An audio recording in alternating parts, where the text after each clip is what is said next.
We are joined now by the ABC's election analyst, Antony Green.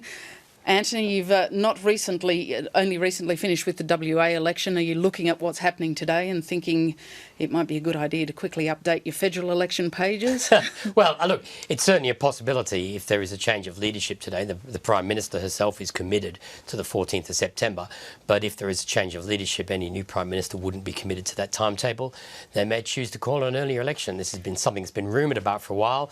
And importantly, if an election is held before the 3rd of August, it will be for the House only and the 4 territory seats. The rest of the Senate would stay in place, which means if we have an election before August, House only, there'd need to be another election for half of the Senate next year. That would possibly be an entirely new general election 12 months' time. Because the Prime Minister, when she called the election, put the election date past that cut-off period. She put it into the realm of normal elections, which is a full House of Representatives and half a Senate. Can you just explain to us what the mechanics are of why there is that difference between when you can call a half Senate election and when you can't? The Senate has fixed terms, the House has variable terms. 3-year terms for the House, variable by the date. The Senate is fixed, and every 3 years the senators change. You cannot issue writs for a half Senate election until 12 months before the end of term, which is the 1st of July, the year ahead of when the Senate terms run out, which is the middle of 2014. So you cannot issue a half Senate writ until the 1st of July this year. The first possible date after that is the 3rd of August. So effectively, there cannot be a half Senate election before the 3rd of August. If there is an early election, of course, we have no idea who's going to win the ballot, who's going to be the Prime Minister after today, and if there's a change of Prime Minister, what their intentions are. But if there is an election before the 3rd of August, it's the House. Now that means there still needs to be a half Senate election. So sometime before the end of May in 2014, there has to be a half Senate election. It would either be a separate half Senate election, or it would potentially be turned into a House and half Senate, or even a double dissolution if the government manages to get the trigger. But and just also on double dissolutions, there cannot be a double dissolution in this Parliament. So there can't be a double dissolution now. There's no trigger, and anyway, if they had a trigger, it has to be used in the next 5 days, or it runs out.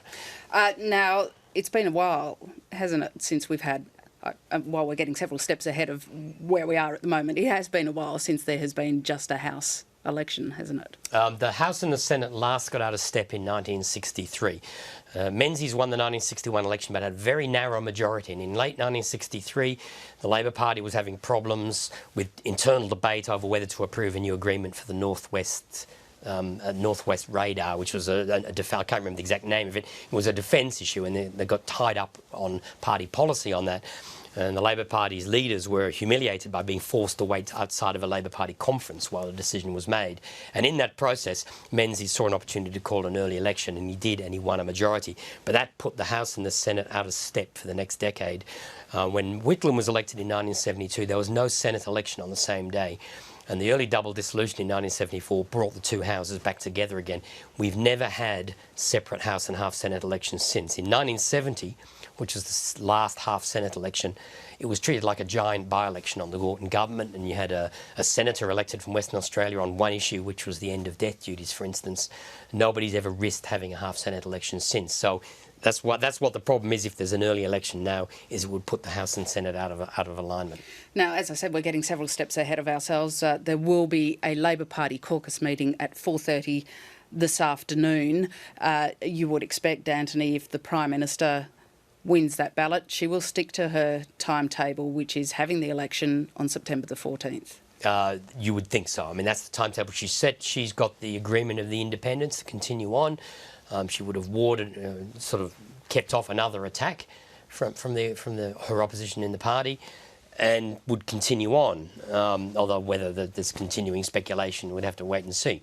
But you'd think this would be Kevin Rudd's last chance to have a tilt at the leadership. If she loses the leadership, well, there is the question is, can this House continue? Would the crossbenchers continue to support a change of government? And it may well be that then, if the leadership does change, that the opposition tries again to move a motion of no confidence. I gather a motion of no confidence has never actually succeeded in a government before in this Parliament, but it may well be that the opposition tries again to test the numbers if Kevin Rudd stands, if he wins. Well, what they would sensibly do is today A formal vote of no confidence is done with notice. What happened today was they tried to move a vote of no confidence and they can't. They have to give notice of it. So what they did to try and move it was to move suspension of standing orders first. Now, what you can do is just lay on the table a motion for a vote of no confidence. That could be laid today and it would be debated in the next fortnight sitting, whenever that is.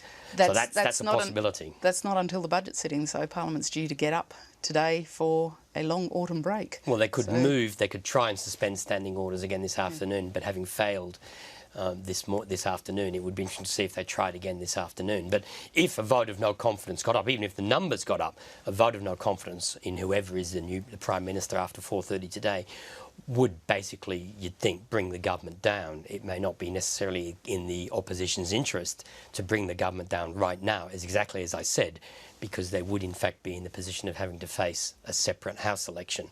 So, I mean, there's lots of calculus on both sides on what's the correct tactics to use here. Bringing down a Prime Minister in a vote of no confidence is highly unusual. I was a little surprised they moved it against the Prime Minister, given she's got a party meeting this afternoon. The last time I'm aware of it occurring and being successful was in there's actually been 75? No, federally it hasn't happened. In 1975 was a special circumstance because the government had been dismissed, the Whitlam government had been dismissed. Therefore, the Whitlam opposition had the numbers to suspend standing order and move that vote of no confidence. But by the time it was passed, the Governor-General had already taken advice from the new Prime Minister to dismiss the House, to dissolve the House, so that it had no... Gordon Scholes, I think, was the Speaker who went out to Yarralumla and was told that the House had been dissolved, so therefore it didn't matter. Bertram Stevens was Premier of New South Wales in 1939 when he lost the vote of no confidence. He was replaced by a new Liberal Premier. I think after that, I think Vince Gare was Labor Premier in 1957 in Queensland. I think that was I don't know if it was a vote of no confidence or some other form of motion, but it would effectively move no confidence in the government and brought it down on that day. That's the last one I can particularly think of. I'd have to sort of sit and go through all these, but it's unusual. It doesn't mean there'd be an immediate election. You can get a change. And the other thing that can occur, Michael Field, when he was Premier of Tasmania in 1991, had a vote of no confidence in his Premier and his government, was moved against him. When the motion formally passed with the support of the Liberals and the Greens on the cross benches, he suspended the sitting and went and saw the Governor, told the Governor that he felt he still had the confidence of the House, went back to the House, reconvened and moved an adjournment, which suspends the House until a future date. And he got this crossbench support on the adjournment, and therefore the vote of no confidence was nullified. So there's a whole series of different tactical things that go on. So just because the vote passes doesn't mean there's about to be an immediate election. But you'd think, given the current numbers, if Tony Windsor, Rob Oakeshott and those people supported a vote of no confidence, then the government really couldn't carry on. Well, these are things which may or may not happen over the course of the next few hours. There is one other scenario, which is that's what we need. a baton change, which is the Abbott government could be appointed to office. But that would be unusual. We don't see baton changes very often.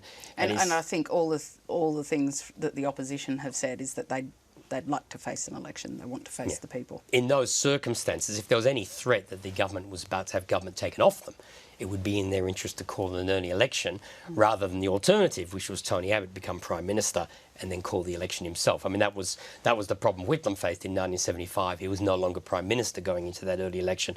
I don't think if the government lost the vote of no confidence at this point and there was nobody else to fill in the Labor Party could take on the job, it's in their interest to call an early election rather than to have it forced upon them.